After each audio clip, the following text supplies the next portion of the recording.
जत 24 न्यूजमध्ये आपले स्वागत आहे. नमस्कार, मी मच्छिंद्र बाबर. आपण पाहत आहे जत 24 न्यूज. एप्रिल हा दिवस नागरी सेवा दिवस म्हणून साजरा करण्यात येणार असून याचा लाभ नागरिक व शेतकऱ्यांनी घ्यावा असे आवाहन माननीय तहसीलदार प्रवीण दानोरकर यांनी केले आहे. शासन धोरणानुसार राज्यामध्ये 21 एप्रिल हा दिवस नागरी सेवा दिवस म्हणून साजरा करण्यात येणार असून त्यानुसार प्रशासन अधिक लोकाभिमुख करणे, त्यात निर्णय क्षमता आणणे आणि सर्वांच्या सहकार्यातून उत्तम प्रशासन कार्यान्वित करून शेतकरी नागरिकांच्या समस्यांचे निराकरण करण्यात येते.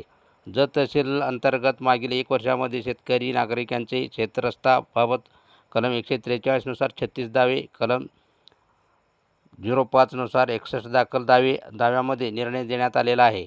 कलम 155 अंतर्गत 7/12 दुरुस्ती 413 दाव्यामध्ये निर्णय देण्यात आलेला आहे.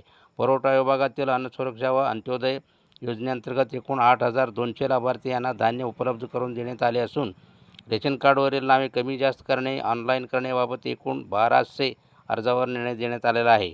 त्यानुसार जत तहसील कार्यक्षेत्रातील नागरिक शेतकरी यांना याद्वारे आवाहन करण्यात येत आहे की दिनांक 21 एप्रिल 2026 हा दिवस नागरी सेवा दिवस म्हणून साजरा करण्यात येणार असून 1 जानेवारी 2025 पूर्वी ज्यांनी विविध कामासाठी अर्ज सादर केले असतील त्या अर्जावर उत्तर अथवा कामकाजाबाबत आदेश प्राप्त झाला नसल्यास आपण सदर दिवशी सकाळी 11 ते 3 पर्यंत आपण सादर केलेल्या अर्जाची झेरॉक्स प्रत घेऊन जत तहसील कार्यालयात उपस्थित राहावे.